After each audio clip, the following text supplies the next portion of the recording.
Wahhabi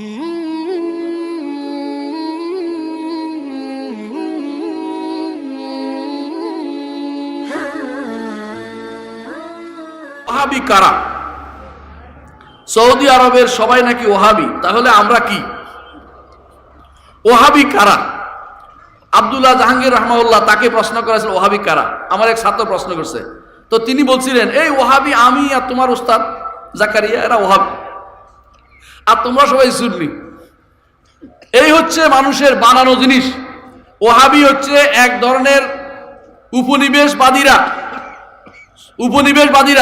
British উপনিবেশবাদীরা এটা চক্রান্ত করে চালিয়েছে আমাদের মাঝে ওহাবি শব্দটি। একটা গ্রন্থ পড়বেন, নাম হচ্ছে ডব্লিউ হান্টার, তার একটা বই আছে নাম হচ্ছে দ্য ইন্ডিয়ান মুসলিমস, ইন্ডিয়ান মুসলমান এর নামে। ওই বইটা দেখবেন তারা কিভাবে সেটা চালু করেছে। কেন? যখনই কেউ ওই সময় শেখ মোহাম্মদ আব্দুল্লাহ রাহিমাহুল্লাহ তিনি আরব দেশে সংস্কার কার্য পরিচালনা করেছেন। কেন? কবর পূজা বন্ধ করেছেন, সেখানে পীরদের যে তন্ত্র মন্ত্র বন্ধ করে দিয়েছেন, জাদু লীলা বন্ধ করে দিয়েছেন, মানুষের যত আজে বাজে চিন্তা ভাবনা সব কুসংস্কার বন্ধ করে দিয়েছেন। তখন এই দেশ থেকে যারাই হজে যাইতো, হজ থেকে এসে এটা সংস্কার শুরু করে দিত। ইংরেজদের কিন্তু ঘটনা কি, এত বছর তো এরা আমাদের বিরুদ্ধে কিছুই বলে নাই।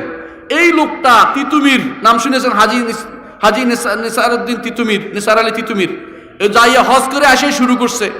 হ্যাঁ, তারপরে অনুরূপভাবে আমাদের আলেমরা যাদের বিখ্যাত ছিল হাজি শরীয়তুল্লাহ, হাজি এই আপনাদের কাছেই আসিল, হাজি এনায়েত আলী, বেলায়েত আলী, এরা সব যাইয়া হজ থেকে এসেই শুরু করে দেয়। ঘটনা কি? খুঁজে বের করি।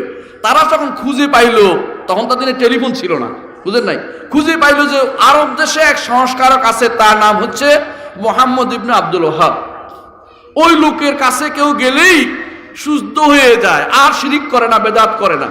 তখন তারা চিন্তা করলো যে এখন থেকে আমরা দুটো ভাগ করে দিব, সুন্নি যারা আছে তাদেরকে চাকরি দেব, আর ওহাবি নিধন করতে আরম্ভ করব। তখন শেখ সৈয়দ আহমেদ বেরলভী রহমতুল্লাহ আলাই তিনি এই বালাকুটের জেহাদে, যে জেহাদে অংশগ্রহণ করেছিলেন, এরা ছিল সেই ওনার দ্বারা প্রভাবিত হয়ে মক্কা মদিনার শেখ যে যিনি ছিলেন মোহাম্মদ ইবনে আব্দুল ওয়াহাব দ্বারা প্রভাবিত হয়ে কাজ করেছিলেন। এইটার দ্বারা প্রভাবিত যারাই হয়েছে সহিহ আকীদার, তাদেরকে এরা বলছে এরা ওহাবি, আমরা হইলাম সুন্নি। এই জন্য সুন্নিদেরকে প্রাধান্য দেওয়া সরকারি একটা নীতি হয়ে গেছিল তখনকার সময়। আজও সেটা কোথাও কোথাও প্রচলিত আছে, হয়তো আমাদের দেশে কোথাও কোথাও নাই, কিন্তু আলহামদুলিল্লাহ মানুষ বুঝতে শিখেছে। এখন মানুষ জানে ওহাবি কারা, সুন্নি কারা। যারা বেদা কবর পূজা করে, যারা কবর নিয়ে বাড়াবে, যারা উরস করে, মাজার পূজা করে, পীরে ভক্তি করে, তথাকথিত কবর সিজদা করে, এরা সবটি হচ্ছে সুন্নি। আর আমরা যারা আল্লাহ এবং তার রাসূলের কথা বলি, আমরা হচ্ছে ওহাবি। বলেন কোনটা ভালো? বলেন তো। ওহাবি ভালো, আমরা সব ওহাবি, সোজা কথা ওহাবি, কোনো সমস্যা নাই। এটা ওরা আমাদের গালি হিসাবে দিয়েছে, কিন্তু আমরা এটাকে সাধারণভাবে নিচ্ছি। কেন? রাসূলুল্লাহ সাল্লাল্লাহু আলাইহি সাল্লাম তার সময় তারা রাসূলকে এমন এমন গালি দিত, বলতো মুজাম্মামান আবাইনা। মহিলা এসে বলছে যে মুজাম্মামের আমরা অস্বীকার করলাম। রাসূলুল্লাহ সাল্লাল্লাহু আলাইহি সাল্লাম বলেন আশ্চর্য জিনিস দেখো, সে মুজাম্মামকে খারাপ বলতেছে, নিন্দিতই খারাপ বলতেছে, আমি তো মুহাম্মদ, আমাকে তো খারাপ বলতেছে না। তো সে ওহাবিকে বলতে থাকুক, তারা ইচ্ছা মতো গালি দিতে থাকুক। আমরা সেই জাতীয় লোক না যে কেউ গালি দিলে আমরা নিব না, আমরা কোনো গালিকে পরোয়া করি না।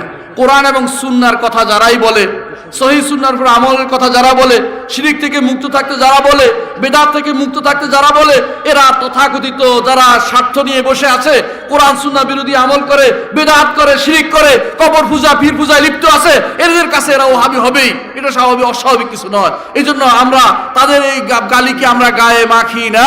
আমরা নিশ্চয়ই কোরআন এবং সুন্নাহর অনুসারী, আমাদেরকে আমরা কোনো দল নাম বিভক্ত করি না। মানুষ ওহাবি বললে বলুক, আমাদের কিছু যায় আসে না।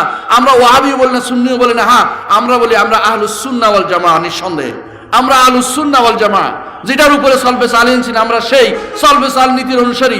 আমরা মুহাদ্দিসদের নীতি মেনে চলি, আমরা আহলুল হাদিস ওয়াল আসার, আমরা আহলুল ফিকহ ওয়ান নাযার। আমরা এর বাইরে আর কিছু বলি না।